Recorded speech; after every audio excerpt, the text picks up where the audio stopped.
Pernahkah anda terfikir sama ada kotak penyebaran kumbang pendebunga di ladang anda diletakkan terlalu jauh atau mungkin terlalu dekat antara satu sama lain sehingga membazirkan wang dan tenaga anda? Terus dengar episod ini jika anda mahu menjimatkan kos operasi sambil memaksimumkan hasil tandan buah segar atau TBS.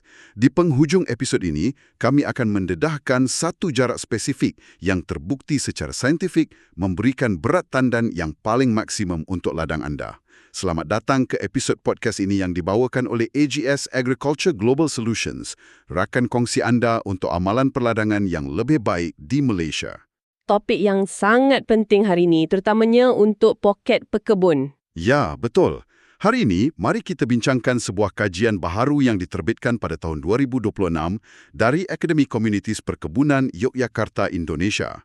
Fokus kita adalah mengenai sistem hatch and carry di lapangan. Walaupun kajian ini dijalankan di negara jiran, keadaan iklim mikroladang dan jenis baka sawit yang dikaji itu sebenarnya sama sahaja dengan kita.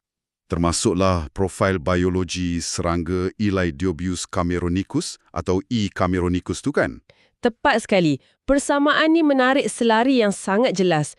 Jadi ia 100% relevan untuk dipraktikkan terus oleh pekebun kecil di Malaysia. Kiranya tak ada beza sangat pun situasi mereka dengan ladang kita. Sebagai pekebun, sistem kotak pembiakan ni memang dah jadi rutin. Tapi isu yang selalu didebatkan di kedai kopi tu, jarak kotak tu sendiri. Ada pekebun kata letak rapat-rapat supaya buah lebat, ada yang kata jarakkan sikit nak jimat kos. Hakikatnya, tiada siapa yang betul-betul pegang data piawai yang optimum. Membina dan menyelenggara kotak-kotak ni libatkan kos bahan dan tenaga kerja yang tinggi. Kalau terlalu dekat, kos melambung. Kalau terlalu jauh, pendebungan pula gagal. Sebelum kita rungkaikan persoalan tu, nota ringkas. Beritahu kami dalam ruangan komen topik kelapa sawit apa yang anda mahu selepas ini supaya kami buat episod ikut keperluan anda. Sila langgan saluran YouTube kami jika anda belum langgan, tekan suka dan tulis komen. Ini membantu saluran YouTube kami supaya kami terus menukar artikel saintifik kelapa sawit kepada bahasa yang mudah difahami dan senang dihadam. Sokongan anda sangat bermakna untuk kami teruskan usaha ni. Okey. Mari kita gunakan satu analogi mudah untuk senario di ladang ni. Bayangkan kotak hatch and carry ni macam penghala atau router Wi-Fi di rumah anda. Oh, saya suka analogi tu. Sangat mudah faham. Kan? Kalau anda duduk betul-betul di sebelah router, isyarat sangat kuat. Tapi persoalan saintifiknya, sejauh mana kumbang E. cameronicus ni boleh terbang sebelum ladang tu kehilangan isyarat pendebungaan sepenuhnya? Analogi Wi-Fi tu memang bagi gambaran jelas. Sama macam isyarat internet, kumbang ni ada had tenaga dan deria. Jadi penyelidik pada tahun 2026 ni, mereka uji 5 radius jarak berbeza. Berapa jarak yang mereka uji tu? Mereka pantau jarak 10 meter, 100 meter, 200 meter, 300 meter dan sejauh 400 meter dari kotak. Wow, sampai 400 meter? Ya, mereka nak tengok kat mana titik kejatuhan tu berlaku.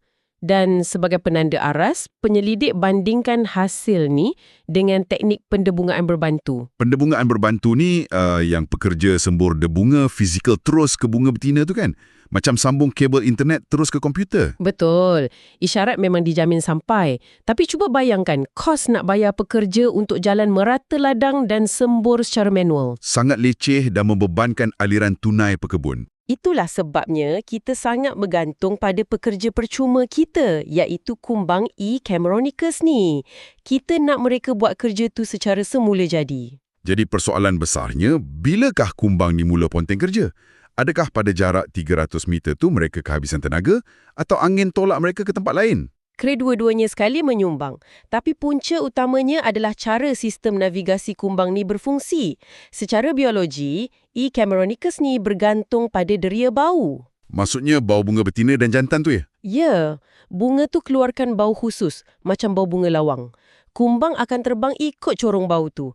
Tapi bila melepasi jarak 200 meter, bau tu jadi cair ditiup angin. Tepat sekali. Molekul bau tu berselerak. Bila koridor bau tu putus, kumbang yang kecil ni akan hilang arah. Mereka terbang secara rawak, bakar reserve tenaga dan akhirnya kepenatan atau mati. Kesian juga pekerja percuma kita ni. Jadi, mari kita bincangkan keputusannya. Apa kesan jarak-jarak ni kepada peratusan set buah? Untuk jarak 10 meter hingga 200 meter, peratusannya sangat cemerlang. Sekitar 82% hingga 88%. Wah, itu setanding dengan pendebungan manual yang pekerja buat tadi. Memang setanding. Kumbang anda bekerja secekap manusia dalam radius 200 meter ni. Tapi lepas melepasi 200 meter, graf mula menjunam. Berapa banyak jatuhnya pada jarak 300 dan 400 meter tu? Ia jatuh mendadak tertahap 60% sahaja. Ini bukti fizikal yang kumbang tu dah hilang arah. Dan paling ketara, ini bagi kesan pada berat purata TBS. Berapa purata berat yang dicatatkan? Jarak 100 meter catat purata paling tinggi iaitu 7.59 kg setandan. Kalau banding dengan 400 meter, ia cuma 5.21 kg. Beza lebih 2 kilogram setiap tandan tu, satu kerugian margin yang sangat besar. Tapi, tunggu sebentar. Ada sesuatu yang menarik perhatian saya tentang data awal tadi. Apa dia tu? Data tunjukkan jarak 10 meter dapat peratusan set buah 88.61% kan? Sedikit lebih tinggi dari jarak 100 meter yang mencatatkan 87.38%. Ya, secara teknikal 10 meter memang paling tinggi. Jadi, kenapa saya tak letak je kotak selang 10 meter kat seluruh kebun saya? Saya labur sikit modal awal untuk jamin pendebungaan 100% sempurna. Idea nak kejar kesempurnaan biologi ni selalu memerangkap pengusaha ladang.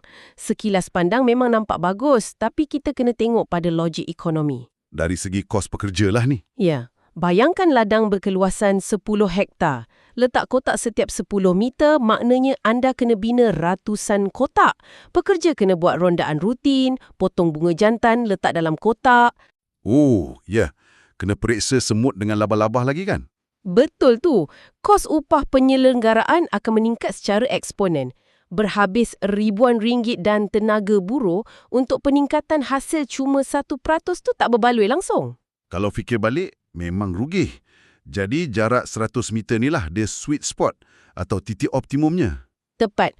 Anda kurangkan jumlah kotak secara drastik, jimat masa pekerja dan yang penting purata berat tandan berada di kemuncak iaitu 7.59 kg tu. Dan peningkatan berat purata ni lah yang akan lonjakkan jumlah tan sehektar bila dikira hujung tahun nanti. Maknanya tan sehektar kita maksimum tanpa perlu melambungkan perbelanjaan. Ya, itu matlamat utama setiap pekebun sawit. Okey, katakan esok saya masuk kebun, saya buang kotak berlebihan dan susun semula jarak 100 meter tepat. Boleh saya goyang kaki je lepas tu atau ada ancaman luar yang saya terlepas pandang? Ini sangat sensitif pada pemboleh ubah luaran, terutamanya racun rumpai. Racun rumpai, adakah wap semburan tu bunuh kumbang secara terus atau kacau sistem deria bau mereka tadi? Dua-dua sekali.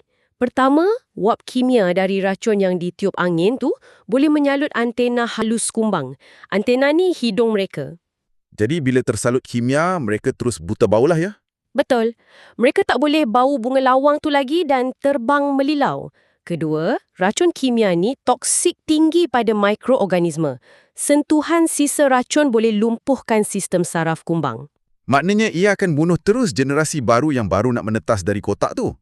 Ya, anda penat bina kotak, esoknya penyembur racun masuk dan sabotaj populasi kumbang tu secara tak sengaja. Satu ironi yang sangat menyedihkan.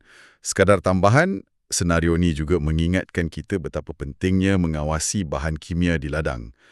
Sama macam kita buat ujian tanah untuk tahap keasidan dan ujian daun untuk semak keseimbangan nutrien sebelum membaja secara membuta tuli.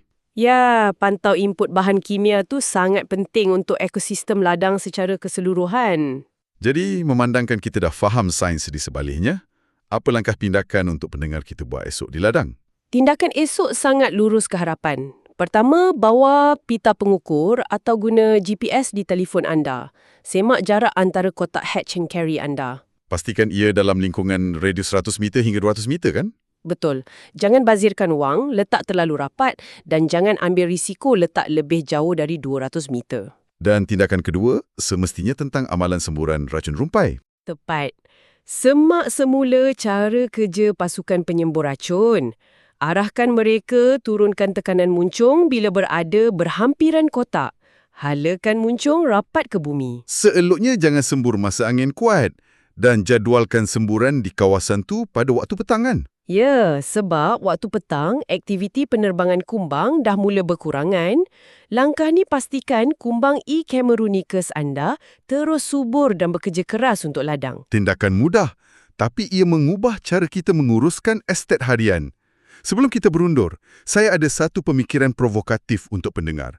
Sepanjang perbualan ini, kita asyik bincang pasal bina kotak buatan manusia. Aha, jadi apa idenya? Memandangkan kelemahan kumbang ni adalah hilang tenaga masa terbang, macam mana kalau kita tanam tumbuhan penutup buni atau pokok renek berbunga yang terpilih di pinggir ladang? Oh, itu satu perancangan ekologi yang sangat menarik. Ia boleh bertindak sebagai hotel percuma dan sumber nektar alternatif.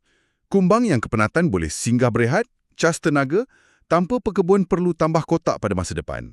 Sesuatu untuk difikirkan untuk perancangan jangka panjang. Sangat praktikal dan menyokong daya tahan populasi pendebunga secara semula jadi. Sebagai pekebun kecil di Malaysia, peluang untuk tingkatkan kemahiran selalu ada. Anda boleh mendaftar di cropdrive.ai. Sistem kecerdasan buatan AI kami sedia membimbing anda. Ya, ia pandu anda dalam amalan pembajaan dan pengurusan kesihatan tanah langkah demi langkah. Jika ada sebarang persoalan atau nak minta tolong tafsir keputusan ujian daun dan tanah tadi, Pembantu Digital Palmyra sedia membantu bila-bila masa.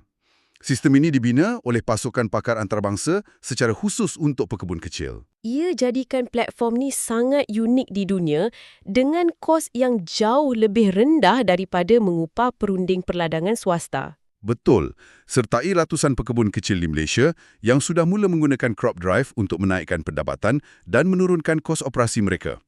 Ingat untuk melawat pembantu pertanian AI kami di cropdrive.ai untuk mengetahui lebih lanjut cara meningkatkan hasil sawit dan pendapatan anda.